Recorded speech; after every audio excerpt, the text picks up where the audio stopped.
लोकसभा चुनाव परिणामों के बाद और सरकार के गठन के बाद अब हरियाणा प्रदेश में सियासी गतिविधियां तेज हो गई हैं। विधानसभा चुनाव से पहले जातीय समीकरण बैठाने में जुटे हैं हरियाणा के तमाम सियासी दल और सामाजिक संगठन भी अपनी हिस्सेदारी मांग रहे हैं। लोकसभा चुनाव में भाजपा से जहां एससी वोट छिटका तो कई परिणाम उलझाने का काम किया, वहीं सामाजिक संगठन अब टिकट की दावेदारी को लेकर प्रदेश में सक्रिय हो गए हैं।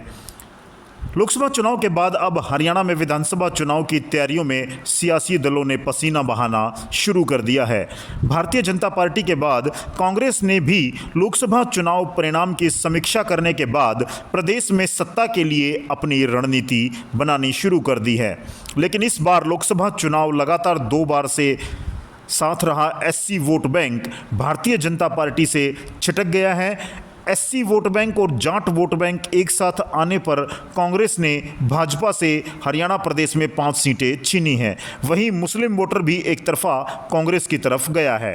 लोकसभा चुनाव ने इस बार जातीय समीकरण की तस्वीरें भी खोल दी हैं। इसलिए प्रत्येक राजनीतिक दल विधानसभा चुनाव को लेकर जातीय समीकरणों को प्राथमिकता के आधार पर खंगालने की तैयारी में जुट गया है। दूसरी तरफ सामाजिक लोग भी अपने दावे कर रहे हैं। विधानसभा चुनाव में कुछ सामाजिक संगठन सक्रिय भी होने वाले हैं। ज़्यादातर ने आबादी के हिसाब से टिकट वितरण में अपनी हिस्सेदारी के लिए दावे कर दिए हैं।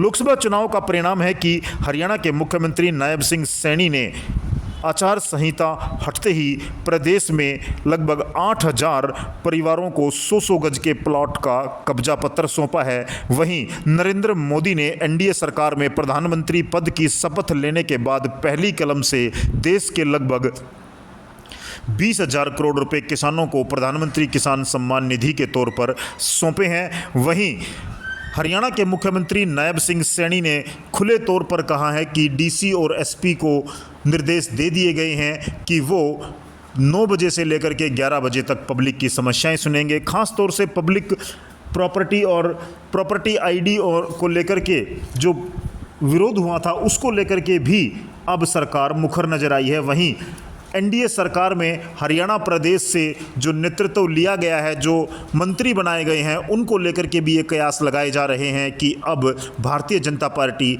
हरियाणा में वही पुराना खेल खेलने वाली है। पंजाबी समुदाय, अहीर समुदाय व गुज्जर समुदाय से एक सांसद को हरियाणा से केंद्र में प्रतिनिधित्व देने पर बीजेपी ने अपनी सियासी चालें स्पष्ट कर दी हैं। वहीं इंडिया गठबंधन की अति उत्साह से सफलता से उत्साहित हरियाणा प्रदेश के पूर्व मुख्यमंत्री भूपेंद्र सिंह हुड्डा ने भी ऐलान कर दिया है कि अब कांग्रेसी फील्ड में उतरेंगे और 15 जून से कार्यकर्ताओं के साथ लगातार बैठक करेंगे। कांग्रेस ने प्रदेश में 5 लोकसभा सीटें जीती हैं। पार्टी ने अब यह निर्णय लिया है कि सभी जिलों में वर्कर बैठकें आयोजित की जाएंगी। शुरुआत 15 जून से होगी। इस दौरान विधानसभा चुनाव की रणनीति चलाई जाएगी। पार्टी के वर्करों की राय ली जाएगी ताकि चुनाव में कोई और कोर कसर बाकी न रहे। यह निर्णय सोमवार को पार्टी के विधायक दल की बैठक में लिया गया। बैठक की अध्यक्षता पूर्व सीएम एवं नेता प्रतिपक्ष भूपेंद्र सिंह हुड्डा ने की। बैठक में निर्णय लिया गया कि जिला स्तर पर कार्यकर्ता सम्मेलन किए जाएंगे। हालांकि इसकी आधिकारिक घोषणा मंगलवार को यानी कि आज प्रेस कॉन्फ्रेंस के जरिए की जाएगी। लेकिन सूत्रों का मानना है कि अब पार्टी ने पूरी तैयारी के साथ विधानसभा चुनाव में उतरने का निर्णय लिया है। सम्मेलनों के दौरान पार्टी के नेता जनता का धन्यवाद भी करेंगे। यही नहीं, हर हलके को जोड़ते हुए विधानसभा चुनाव की तैयारी का भी आगाज करेंगे। पार्टी ने हरियाणा प्रदेश में अक्टूबर में होने वाले विधानसभा चुनाव से कुछ दिन पूर्व पहले ही पूरी रणनीति के तहत विधानसभा चुनाव जीतने की योजना बना ली है। सूत्रों के अनुसार बैठक के दौरान प्रदेश में कांग्रेस प्रत्याशियों के चयन, राज्य स्तरीय दौरों व उनकी जीत में अहम भूमिका निभाने के लिए कांग्रेस नेतृत्व के लिए धन्यवाद प्रस्ताव पास किया गया। करीब 2.25 घंटे तक चली इस बैठक में विधायक दल ने पार्टी अध्यक्ष मल्लिकार्जुन खड़गे, सोनिया गांधी, राहुल गांधी व प्रियंका गांधी के लिए धन्यवाद प्रस्ताव पास किया। दूसरा धन्यवाद प्रस्ताव पूर्व सीएम भूपेंद्र सिंह हुड्डा और प्रदेश अध्यक्ष चौधरी उदयभान सिंह के लिए भी पास हुआ। पार्टी के नेताओं ने भाजपा सरकार के खिलाफ भी रणनीति तैयार की है। भाजपा की जन विरोधी नीतियों को जनता के सामने लाया जाएगा।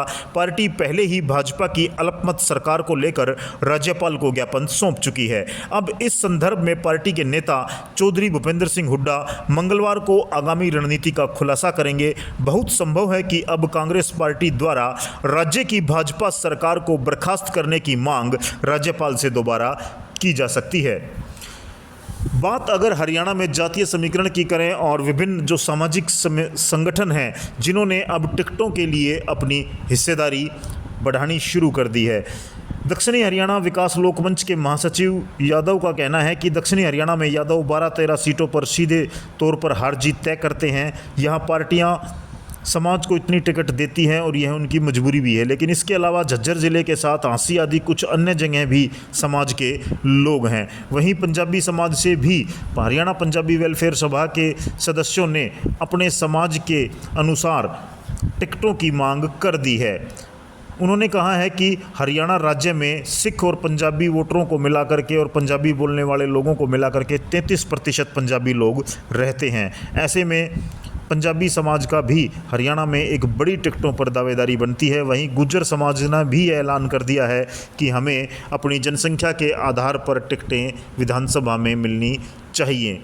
अब हरियाणा प्रदेश में जो सियासी माहौल है वो यही है कि पार्टियों ने अपनी तैयारी शुरू कर दी है। भारतीय जनता पार्टी ने अपने 100 दिन के एजेंडे के तहत प्रचार शुरू कर दिया है। वहीं जिन मुद्दों को लेकर के लोकसभा चुनाव में इंडिया गठबंधन भाजपा के प्रति मुखर रहा था उन मुद्दों पर विचार शुरू कर दिया गया है। हरियाणा में 3-4 मुद्दे ऐसे रहे जिन्होंने भाजपा की लुटिया डुबोने का काम किया। अग्निवीर योजना को लेकर के और प्रॉपर्टी आईडी को लेकर के और इनकम प्रूफ को लेकर के और तमाम ऐसे मुद्दे रहे, बीपीएल के प्लॉट्स को लेकर के और संविधान बदलने को लेकर के, लोकतंत्र बचाने को लेकर के, उन सब मुद्दों को लेकर के भारतीय जनता पार्टी इंडिया गठबंधन के प्रचार का मुकाबला नहीं कर पाई और नतीजा ये रहा कि 2019 में 10 में से 10 लोकसभा सीट जीतने वाली भारतीय जनता पार्टी इस बार 5 सीटों पर सिमट गई। और मात्र 100 दिन के बाद हरियाणा में विधानसभा के चुनाव हैं और क्या भारतीय जनता पार्टी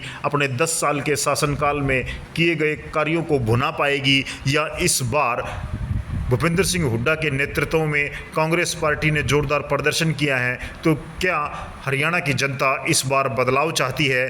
क्या हरियाणा की जनता इस बार भारतीय जनता पार्टी के शासन को बदलकर कांग्रेस का शासन लाना चाहती है? इन सब सवालों के लगातार चर्चाएं शुरू हो गई हैं। हरियाणा प्रदेश में लोकसभा चुनाव के ख़त्म होते ही एक बार विधानसभा चुनाव की तैयारियों का सिलसिला शुरू हो गया है। हरियाणा प्रदेश में अनेक ऐसे नेता जो विधानसभा का चुनाव लड़ना चाहते हैं उन्होंने खुल करके ऐलान कर दिया है और अपनी अपनी तैयारियों में जुट गए हैं। हरियाणा प्रदेश दिल्ली के साथ लगता है एक ऐसा महत्वपूर्ण प्रदेश है जिसकी राजनीतिक चर्चाएं प्रत्येक दिल्ली के साथ लगते प्रदेशों में की जाती है और दिल्ली की राजनीति में भी हरियाणा का वर्चस्व है और दिल्ली की राजनीति से हरियाणा प्रदेश प्रभावित भी होता है, ऐसा माना जाता है।